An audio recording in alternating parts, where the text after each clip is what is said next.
All right, Sebastian. Long time no see. I wanted to speak with you a little bit about Quake and your career overall. Um, so what I found out is like I did already some research. So as you can see on the screen, we got Sebastian Sirra here, Sweden, age 28. Everything's right, E- right? 18, 18. 18. 18 in your heart, right? Yeah. Okay, so what I realized, no, yeah.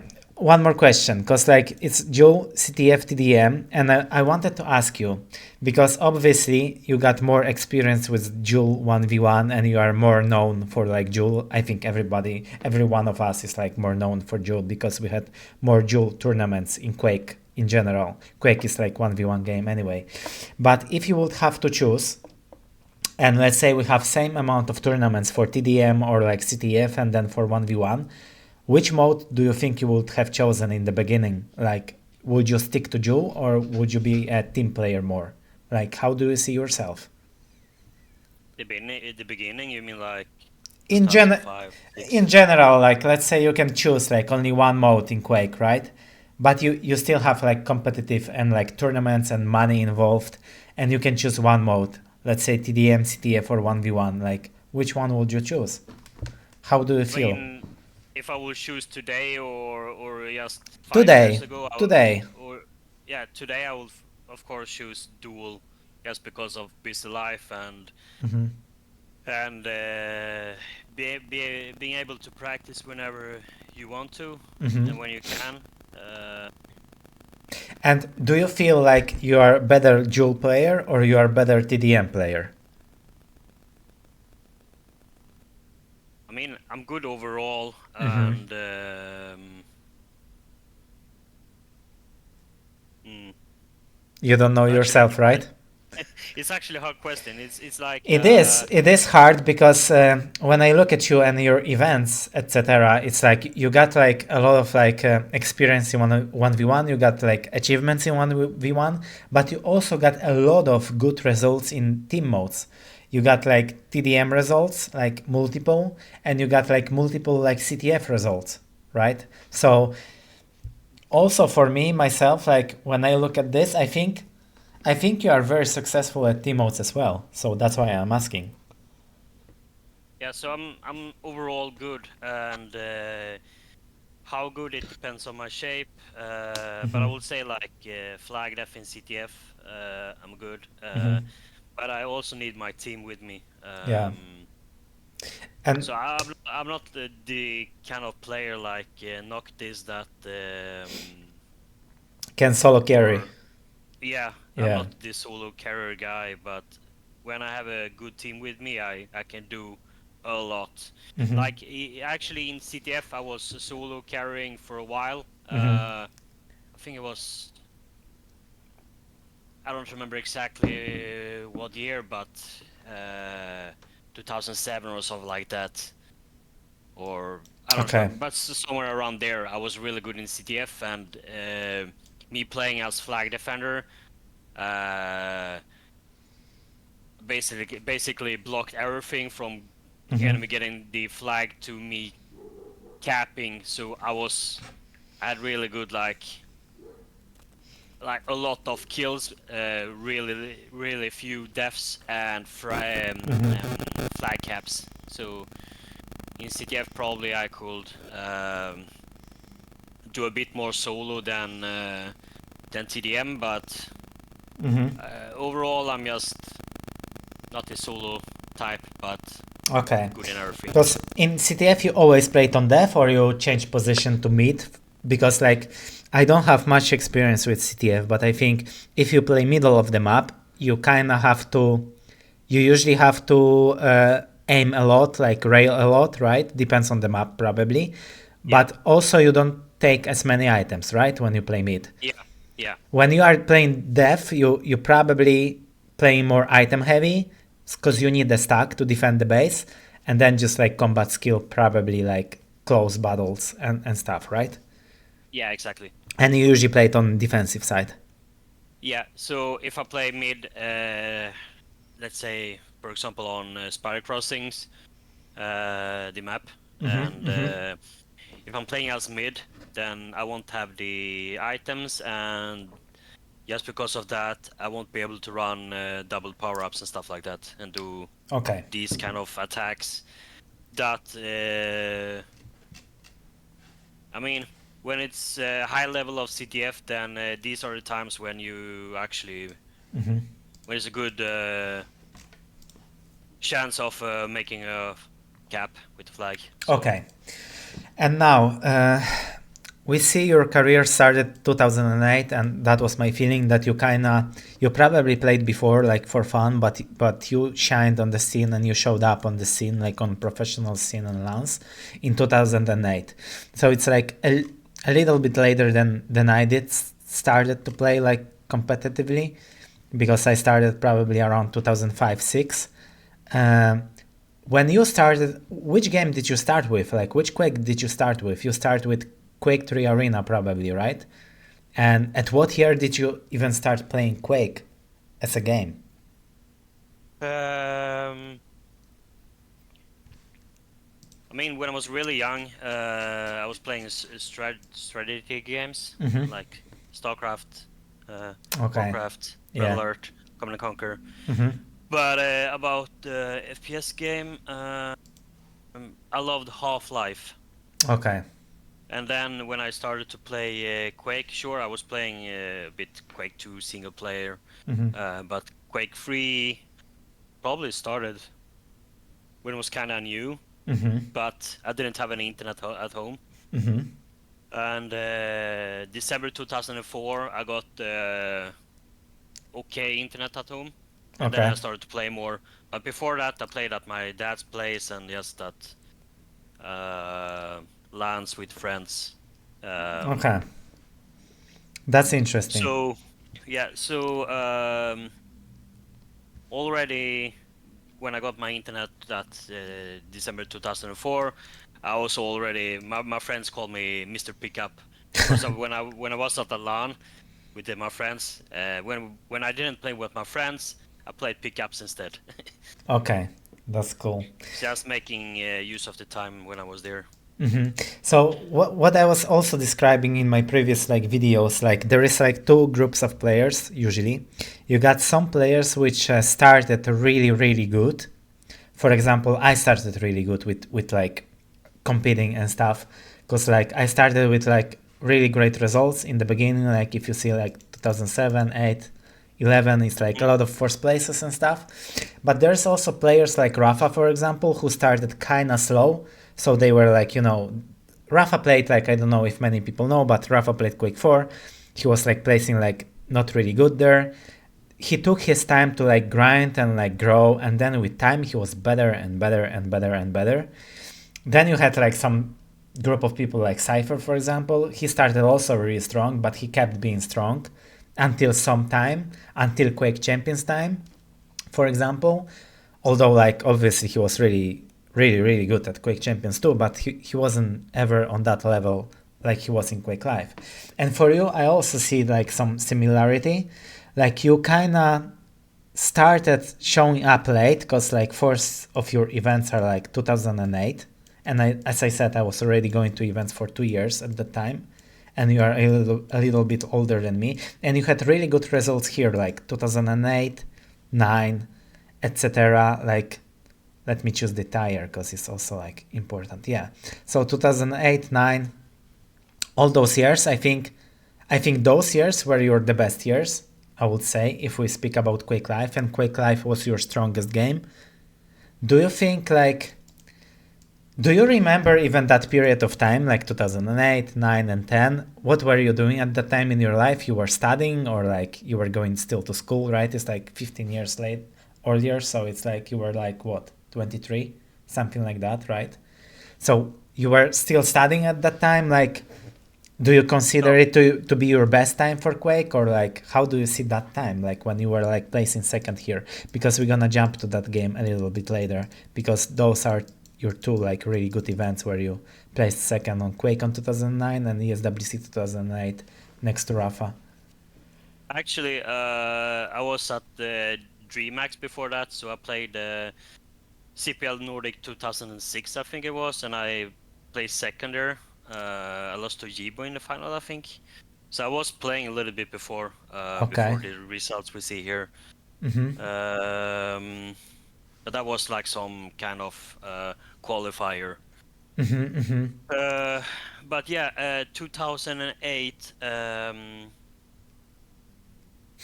Basically, I had a few weeks off. Like I changed work 2008. You were I already think. working in 2008. Yeah, I was working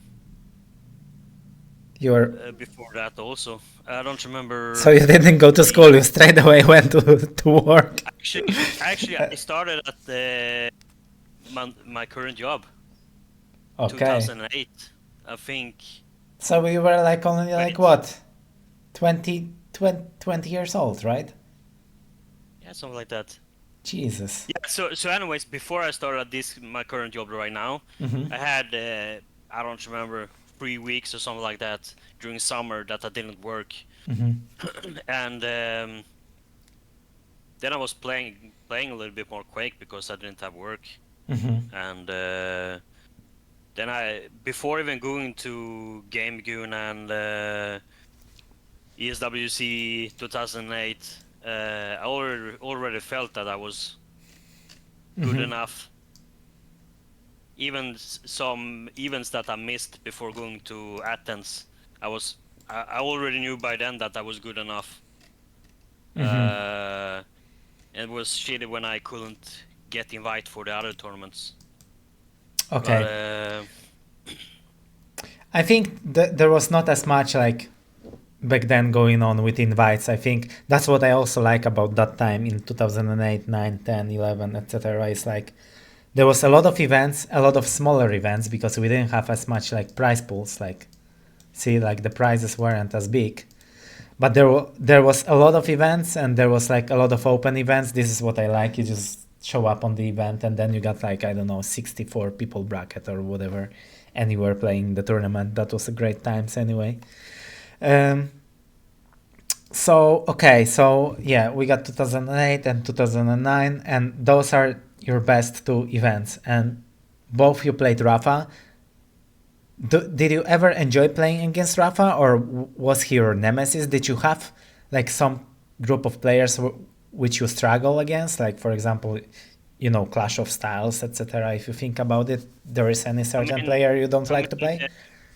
this was so early that I wasn't even thinking. This was too early for me that I wasn't even thinking But later on, about. let's say now, after all those years competing like Quake Life, Quake Champions, Quake 3, do you find that any of the top players like nowadays was like the hardest one to beat? Did you have any person like this in your career? I mean, since my strength always been items, Mm-hmm. then already back then when I mean, back then a lot of players didn't even time to the second, and I did. Mm-hmm. Mm-hmm. Uh, but yeah, uh, I think I don't even. I think Rafa did time to the second. I think a lot of players time to the second, but you were exceptional at it. I remember also like when you were struggling with timings, you were like timing out loud in Swedish, right? Am I right? That was mainly more for when I was streaming, but it helps a bit. Yeah, of course. I also did that when I didn't play Quake for a long time. Let's say I had like 3, 4, 5 months break, and I was coming back. It's always like really hard in the beginning to Yeah, time because you're not used to it. So yeah, I think in the beginning it really helps that you like time out loud, and especially in your own language if you do that. I think you're catching up like faster. I think also Rafa did that, so that was also good. yeah, yeah. Um, okay, so now also one more thing. You started with Excello, right? I remember that well, and you played like on Athens against your first like second place event after Rafa was like on Athens. You played for Excello, and after that you got signed by Fnatic, right? So I guess that was Yep, thanks to your results on ESWC 2008, right? They saw yep, you and they took opportunity, and you became also like Strength's teammate at that time, right? Both of you were playing for Fnatic. yep. Do you enjoy that time? Do you think that was good with Fnatic? You enjoyed being in Fnatic? I think Cypher, that was the time also where Cypher left it, I think. Cypher left it in 2008, I think, when you guys kind of joined it. I mean, at that time, being signed by Fnatic was really big. You know, like the top team getting signed. Of course, I didn't have a salary, but I got gaming laptops and stuff like that. And just by this time, I love to travel. And with Fnatic, I was traveling not only for events, but also like peer work with Yeah, they did a lot. promoting laptops and stuff. Yeah. And with everything paid, and you know, that's I just love to try.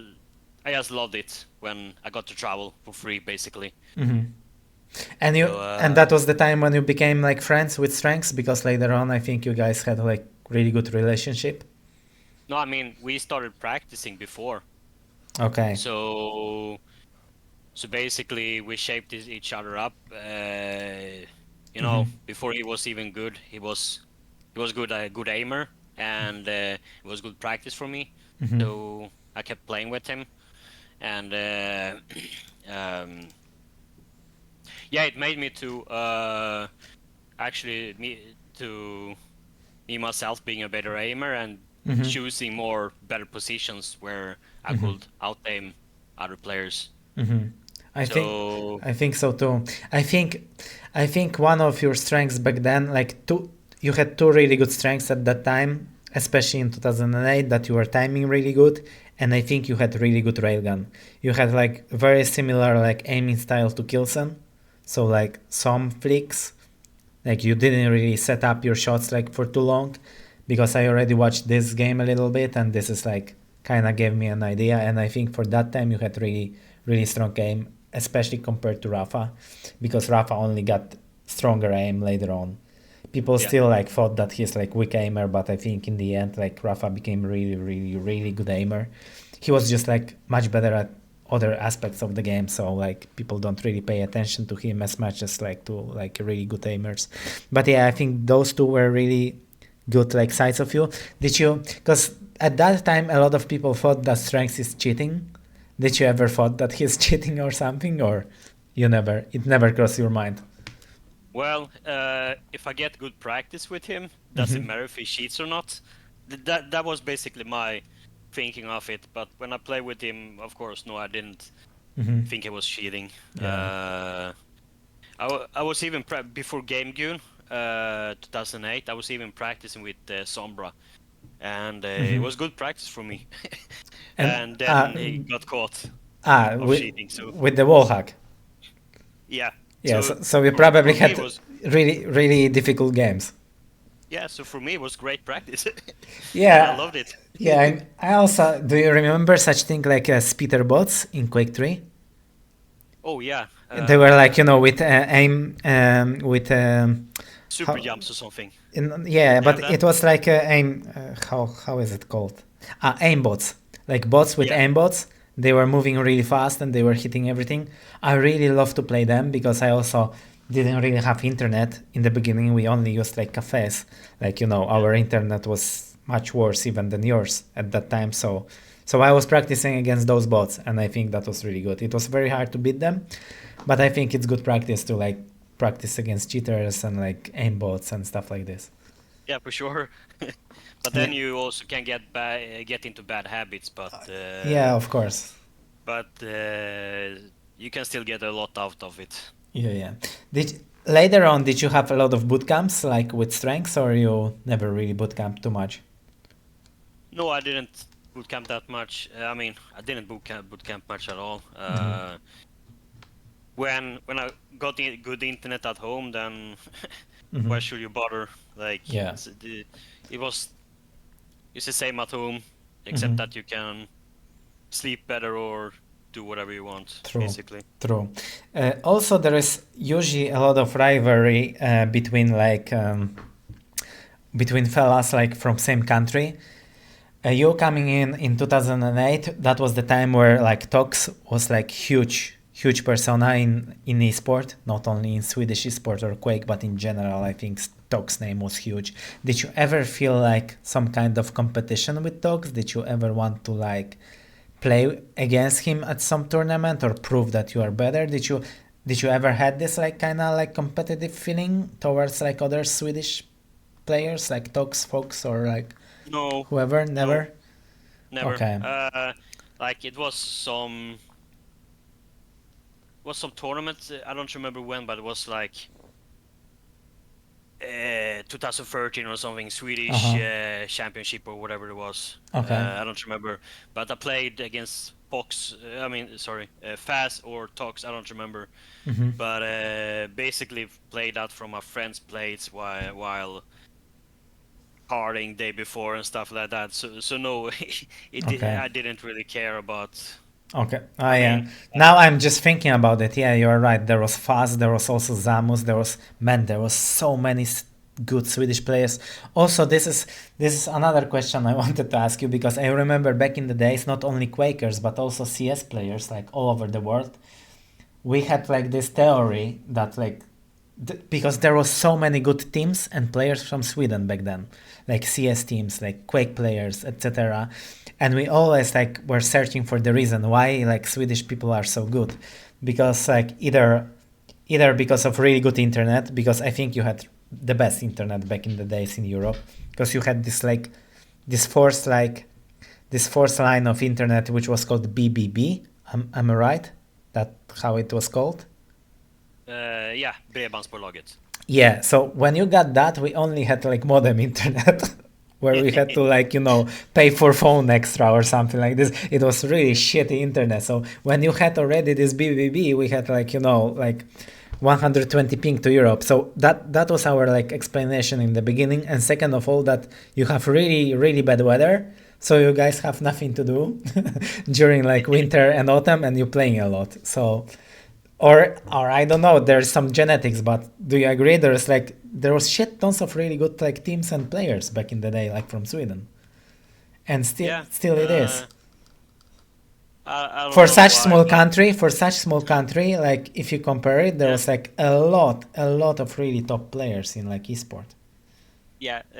I don't know why, but I can just say that probably good internet has something to do with it at the beginning, and then when there's good players and when more people get interest, it's Hmm.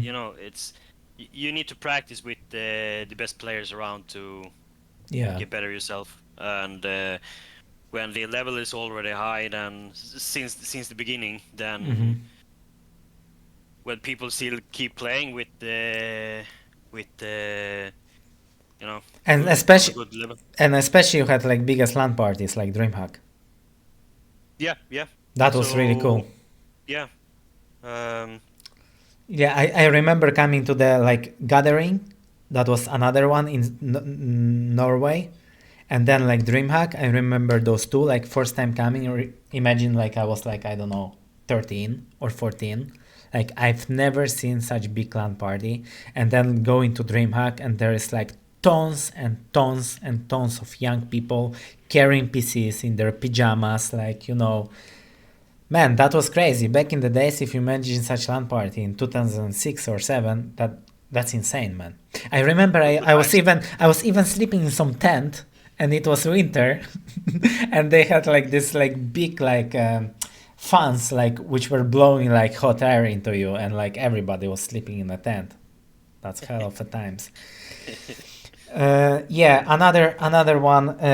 Do you think Quake Life is your like favorite Quake out of all? Because like later on we had also like period of like Quake 3 for this game Gun, I think that was for Quake 3 and some Dream Hacks. Then we had Quake Life and then we also had Quake 4 which you didn't really play, I think. And then we had like Quake Champions. I know what I want to ask. So then when Quake Life was like kind of like done in 2000, let's say 13, 14, 15, did you stop playing at that time? Did you and then like Overwatch was coming? Did you want to try Overwatch, for example, or you completely stopped playing Quake Life at 2014, let's say, and then you started again in 2017 for Quake Champions? What was that period of time for you? No, already 2010, 11, I started partying a lot, and Quake was always a side thing for me. It wasn't my first prioritate, and I love to travel. I loved to Meet people. Yeah. yeah, to go to tournaments and stuff like that, and Yeah, because but yeah, there is a lot of stories about you partying. Do you think you party more hard than Prozac, or he I did, outbeat you? yes, You I did. did. Okay. Not anymore, but really, like 2000, I think it was 2015. I was waiting for a promotion of a work that the promised never happened, Okay. or it did happen in the end, but I was so overworked, and yeah, I kept working even if I was overworked, and that together, I got overworked not only from work but from my way of living, Yeah. and yeah,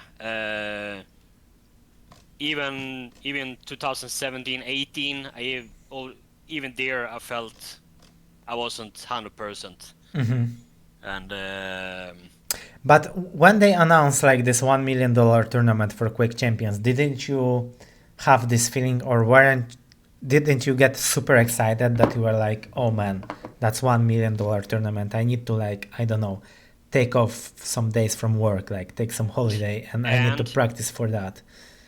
Did you have? and at the same and at the same time, they started with these in Quake Champions. They started with the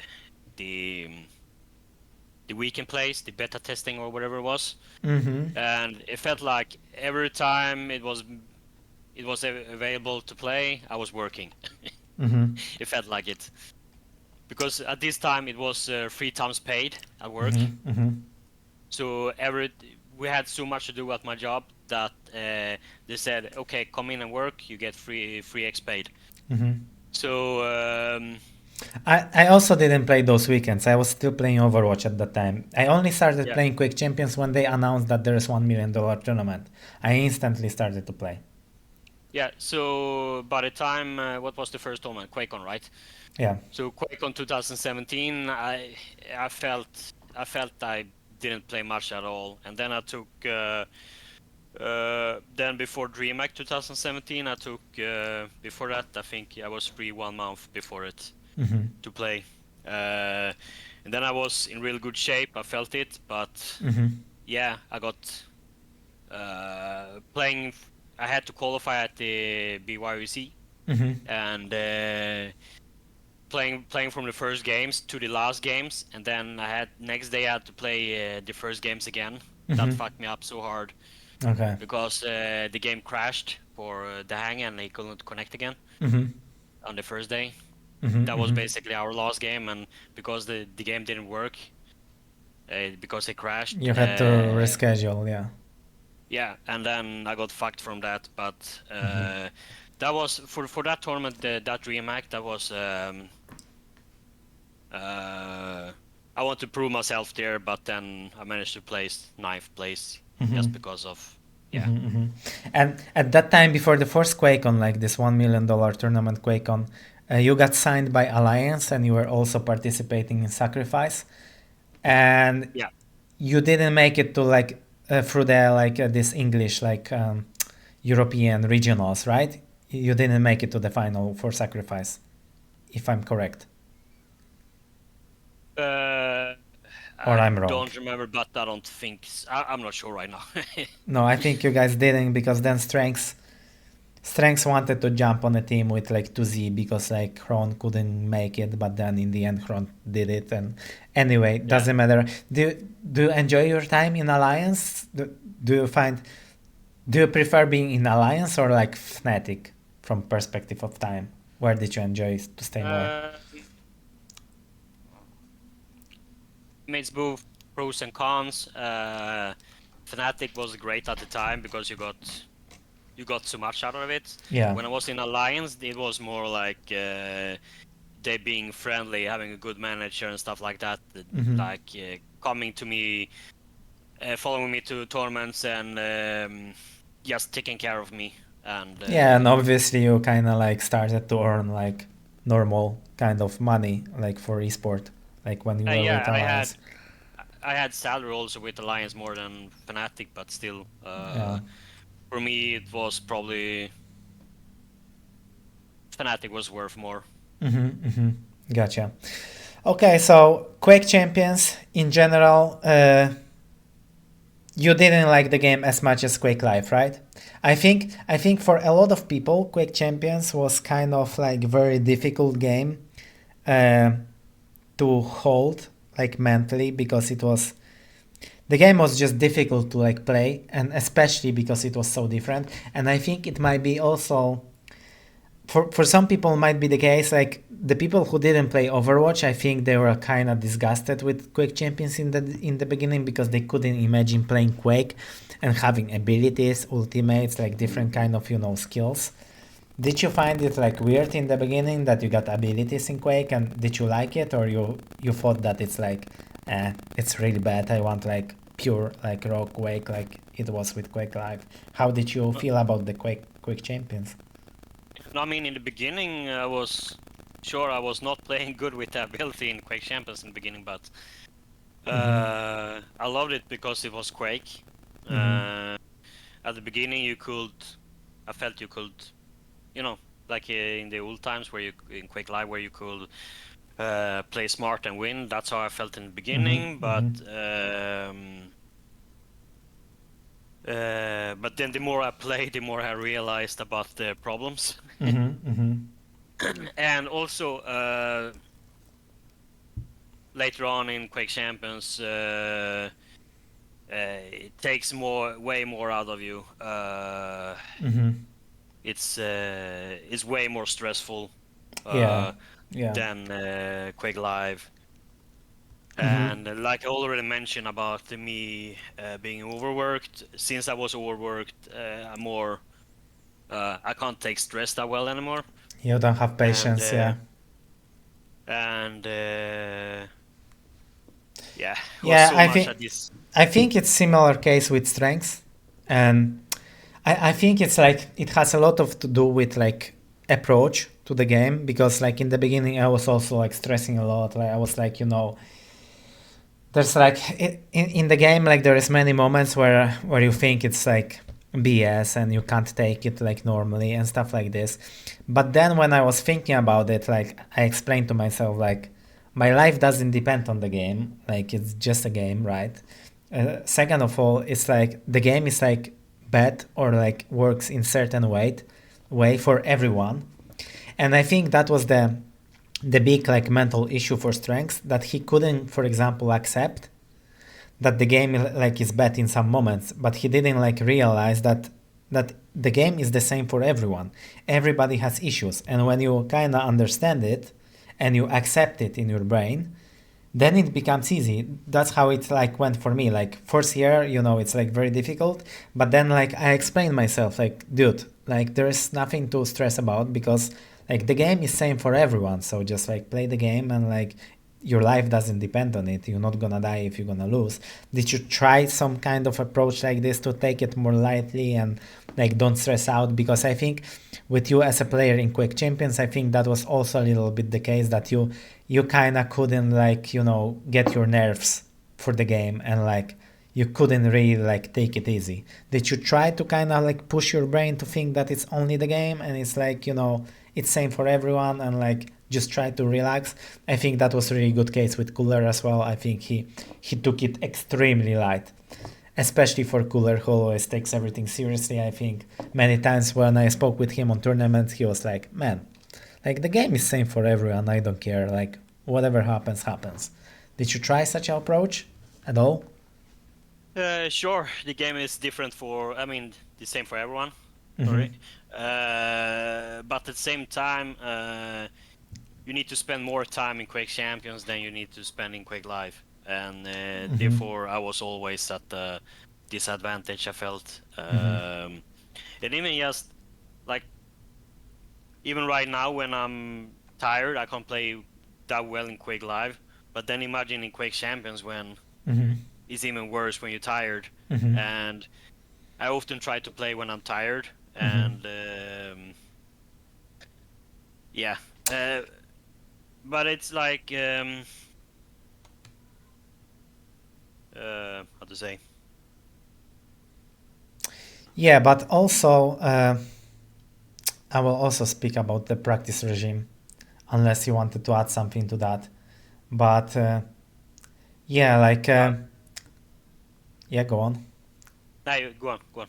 Okay, yeah. What I think is like, for example, if you are like tired and you like overwork and you can't take the game, I'm just thinking what I will do. For example, like maybe it was better to not try to like make up with the hours. So like going back from work tired and then you like play just to like make up with time.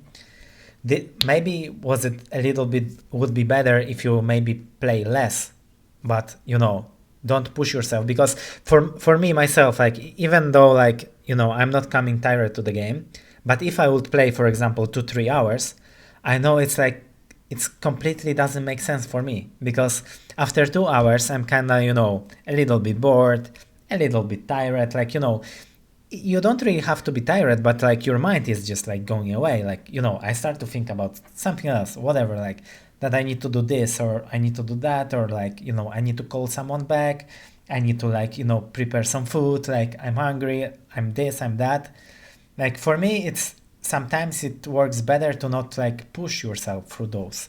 Like if you like pushing yourself when you are tired, do you really gain anything out of it? Do you feel like you gained a lot when you were like pushing, like when you were tired, or you were just like going through the motions, like moving mouse and keyboard, and there Oh was yeah, not yeah. much efficiency, maybe. You're right. You're right that playing less will have probably been better. I mean, I love to if I stay away from playing, if I work or do whatever, and then I come back and I Hmm. play. Always the first hours, even if I didn't play the first day, even if I didn't play for a week or 5 days, Hmm. I still have this high focus. Yeah, It's easier to aim even if I didn't even practice. play Yeah, anything. yeah, And but then you also need to Quake Champions. The deal with Quake Champions that you need to put in more hours because it's different champions, and it's so much more than just the Quake Live where you both true. the But same like. but if you look, for example, at Klaus, he won to QuakeCon's barely touching the game. So it's like different kind of approach works different. So it's just like from my POV, when I like look at you from like third perspective, like because it's very hard to like judge yourself by yourself. Like it's really hard for me to tell like my strengths and my weaknesses and like stuff because you really need to get out of your own shoes to kind of see like what you're doing wrong or what you're doing right. So this is just my perspective. Maybe when I seen you practicing and like you going through the motions and like being tired and being overworked, what I was thinking at that time is like two issues. I think you were trying to put hours, not necessarily, and playing too much on the state of mind you had. And then second of all, like because you were also playing too much, the game kind of get to your nerves more. So that was my observation, that if I was like super tired, overworked, I was like probably I would try to decrease like amount of playing than increase. And also like you already said that before, like some time ago, that sometimes you're getting into bad habits, and especially when I'm playing, for example, tired or like I don't feel like playing, I know that I'm building bad habits because I'm not playing my best and I'm repeating my not best places. So like you kind Yeah, of were going through the time where you couldn't play your best, but you were repeating it, and maybe you were like building more bad habits, more bad habits, more bad habits, and the further you go to the sea, the easier it is to drown like at some point, so yeah, the further you go, like the more like kind of mistakes and like things which you couldn't reverse later on like happen. Like this is how I see it and if I had to find an issue, I think that's how I would like try to find an issue for you. I don't know. yeah. I can actually I can even when looking at it today, I can even feel that the way I practice, that it even hurts me today. Back then, 2008 and stuff like that, I was practicing more, I guess what you will say the Rapha way, where I really try to win, no matter what. And by doing that, it gave me such good practice that took me to another level. But when I practice today, I'm trying out stuff, I'm playing, trying out ideas, or just playing what I think is best. Okay. Just I don't have that need to win like I did 20, 15 years ago, or whatever.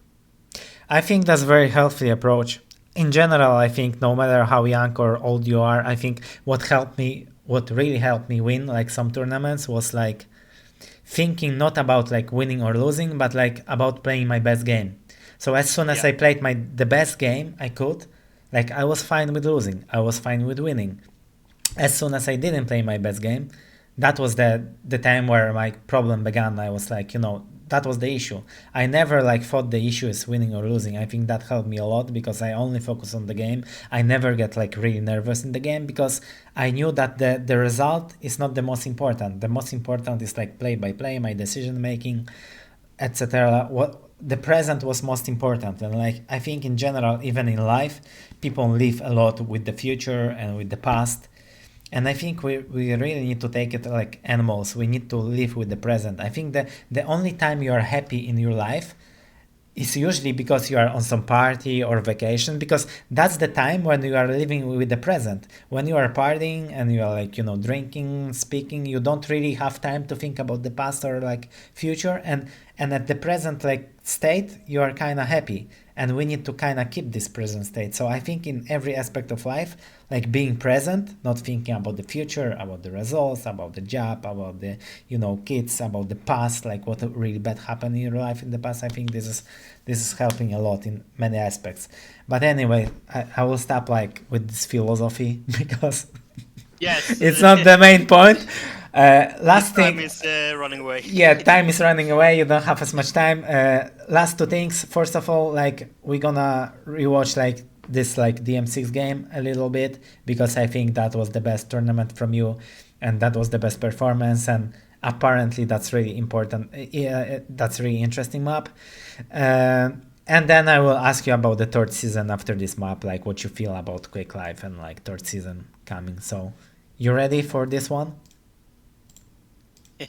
Sure. Okay, I know you don't Yeah. remember anything like from that Nope. game because it's like many Okay, years ago. I remember at the end only. Yeah, I don't remember anything until the end. that was very close game. And also like what I realized because I watched it a little bit is those two things, like your like timing and your aiming was outstanding. Rapha still hits good.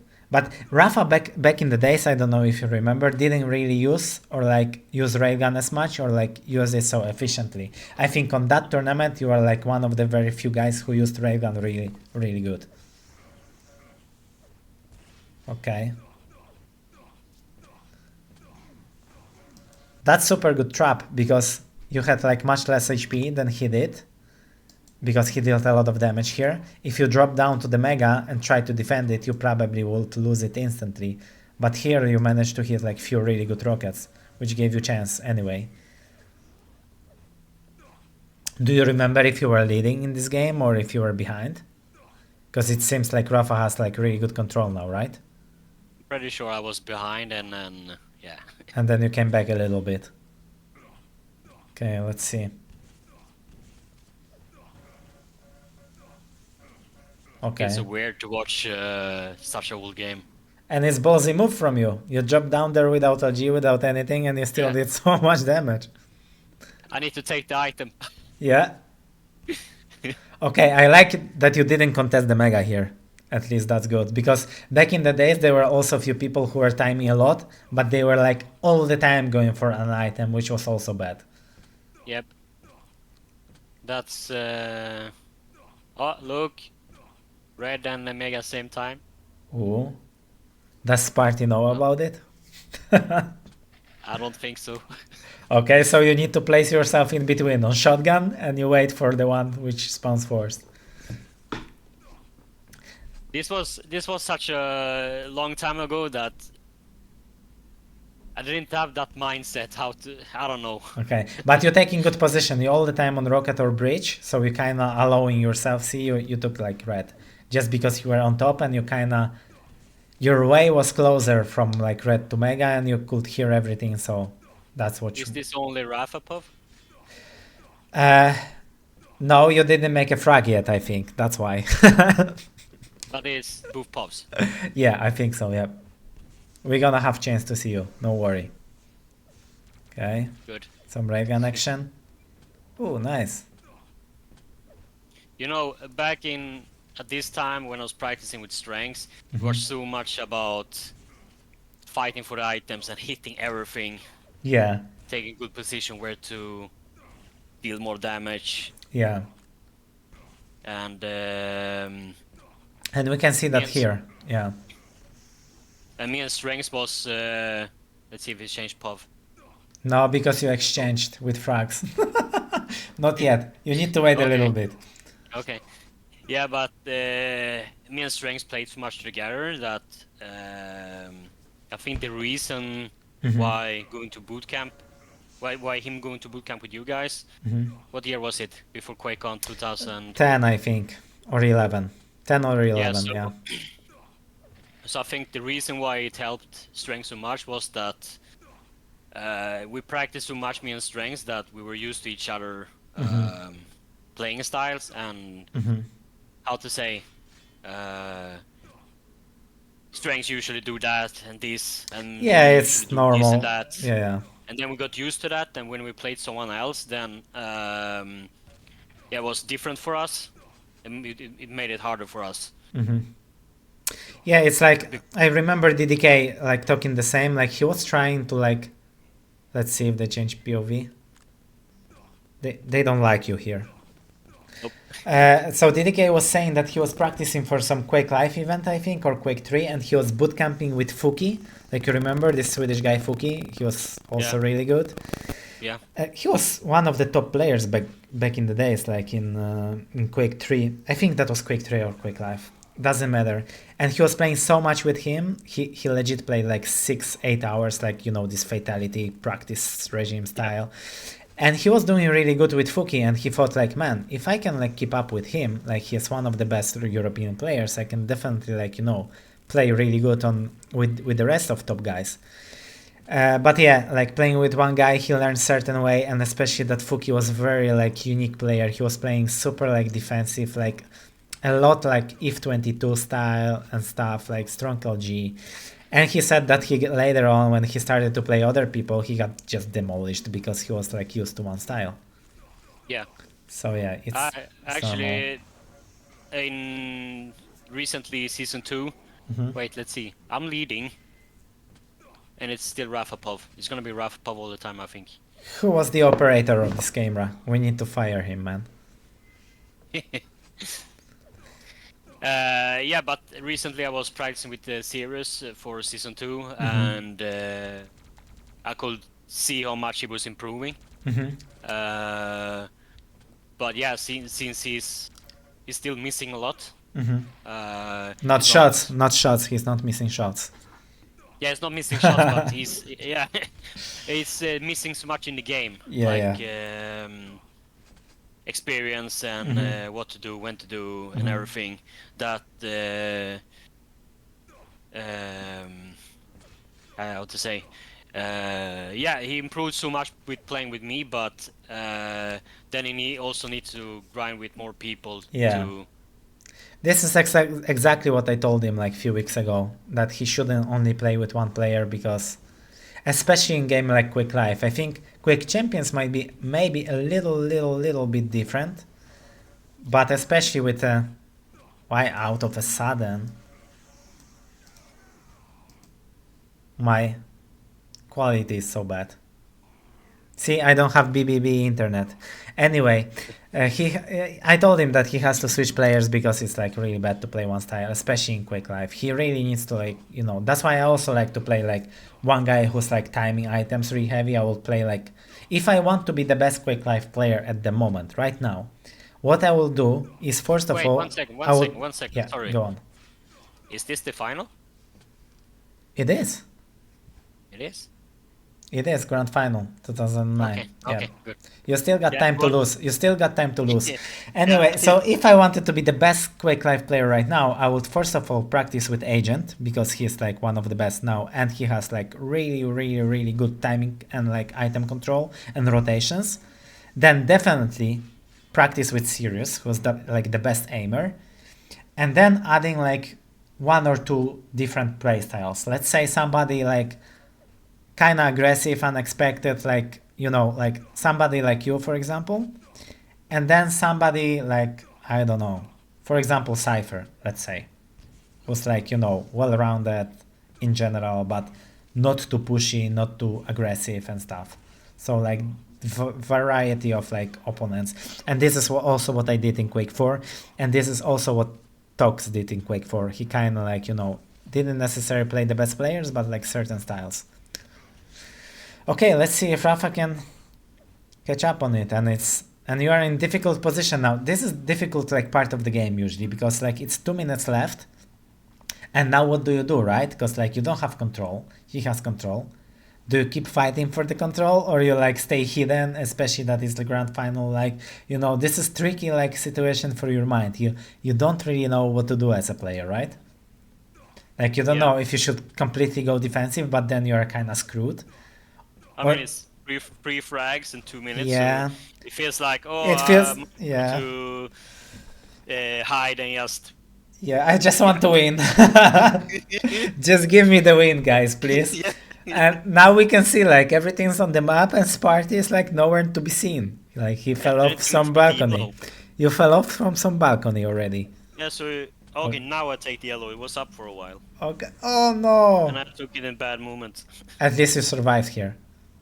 I don't remember anything. And you escape. And you escape. That's good. And it's like 145. Okay. But all the items are kind of spawning almost the same time, so in theory I should be able to take some items. And but look, like 2009, and this is great move by Rapha. Look, it's like 9 seconds until red, right? He has 80 like armor, and he knows that if he wants to win, the best odds are for him are not waiting for this armor, making even rocket jump, which makes him 50, and it's already uncomfortable stack for you if you are not like, you know, in control. And he still goes for frag because he knows that if he doesn't make this frag now, he probably not gonna win this map. So hands down for him because I think that's really good move here. yeah, and by him being there when items are not, you know. Yeah. I didn't expect him to be there at all. Yeah, but you grab like red. Probably you're not gonna make it to yellow, and I don't think you're even gonna try. You're probably gonna try to get LG and like still keep playing defensive. You really need a rail though too. Yeah. Let's see what Rapha gonna do, because he has 12 seconds until red, and now you both have timing on red, probably on Mega too. So let's say how hard he gonna push now. If he gonna, yeah. Okay, at least you got LG, which is good. Yeah, you have to concede the red. And then you need to concede the Mega. You really need to avoid him now, I think. Really good again by him. Yep. Okay. Probably gonna try to get the spawn. Yeah, sure. Shit, I had it. You had it. You had it for 9 minutes and 10 seconds. Yeah, fucking hell. Fucking hell. But man, he played really good. Like this decision making was like extremely well. Yeah, so probably I knew about the timings of items, and I didn't expect him to be where he was, where he caught me several times, and therefore, yeah, I played really well by being where I didn't expect him. But it was a really close game. I remember, like, I think I remember this map, like, watching it. Okay. What? Yeah, his shaft ammo. Oh, man. I had the red armor timing and...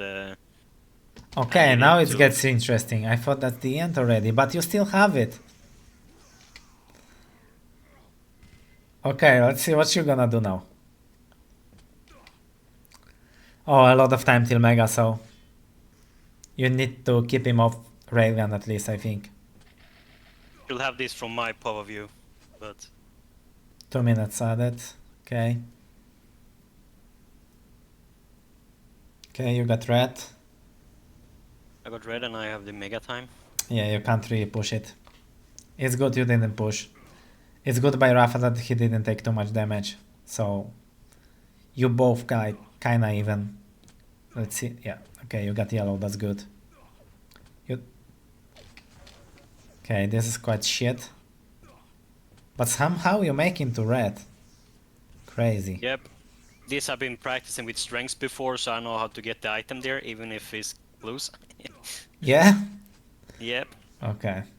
Like I said, fighting versus the best aimer or items at that specific position so much. You really need to grab the mega now, yeah. Now it's hard for Rapha, honestly. At least he has a rail. Like, the only thing I see him doing is like trying to go through banana and hitting maybe rail or two. I'm not sure if you got the rail. Will be bad if you don't, because then it... Okay, that was 100, right? Yeah. Still Rapha in bad position, but I think you don't have rail. That's why he stays on top so much. And it's 50 seconds left. So you're both probably not gonna make any like aggressive move. That's how it was in Quake Live when there was like time limit going. People tend to slow down and don't really risk too much, which is weird. Because this is what you should do. You're actually attacking him. I think you should fight. Yeah, so that was actually go back when it was on yellow. So you made a trap. You made a trap here probably. Yeah, so basically before this, I don't know, 4 seconds before or something like that, he saw me down just below here. Yeah, I think I'm going he was to jumping, rocket and yeah. then... Yep. So this is where it clicked in my head. Like To make a trap. Yeah. Yeah, I need to win. I need to do some traps. That's good decision too. That's good decision too. So he doesn't expect me there. And then I come from behind. Yeah. Okay. He needs to leave. But I he... don't kill him, but... Whoa! Right, here again. Almost. Okay, you're still gonna grab the mega. You really need to... Okay. Sometimes not finishing kills like this backfire a lot, right? But let's see what's gonna happen. But you got the red. Right now. Yeah, but he's also restacking. Yeah. Like, you know, he still has like some chance now. If he plays it well. I don't know what my stack was before. I think you were like basically here. Okay, here. I think you were about like 110 HP. 120 HP to like also similar armor to him. Because you took mega when you were really, really low. Yeah.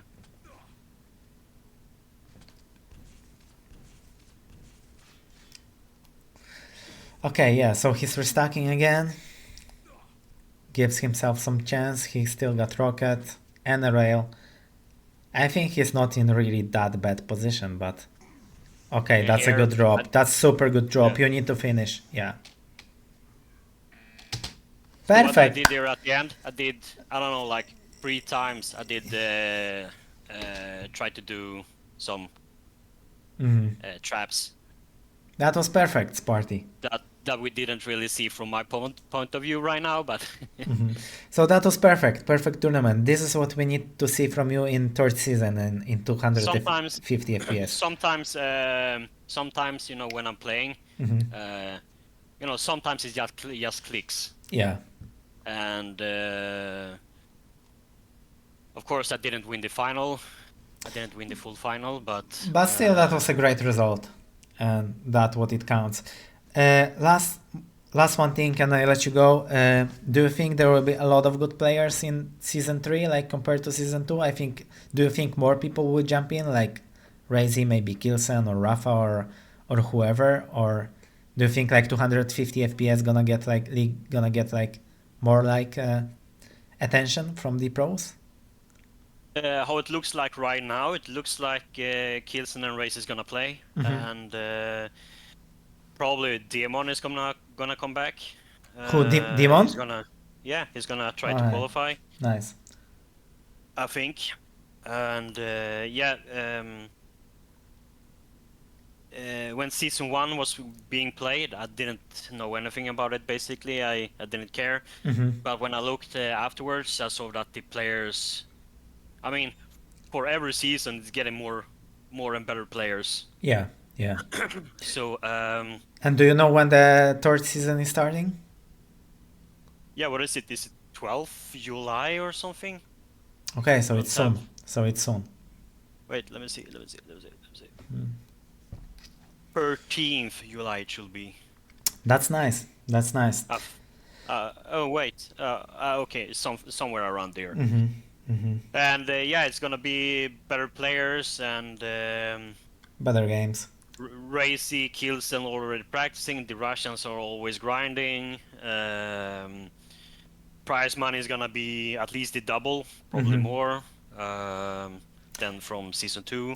The only one thing I wanna see from that is like some LAN finals. Imagine LAN finals in Serbia, for example, or whatever. That would be so good. That will be fun. Yeah. Anyway, Spart1e, I'm not gonna hold you anymore. I appreciate that you decided to share like this hour with me, and appreciate it a lot. Thanks for. Oh, no worries. Always welcome.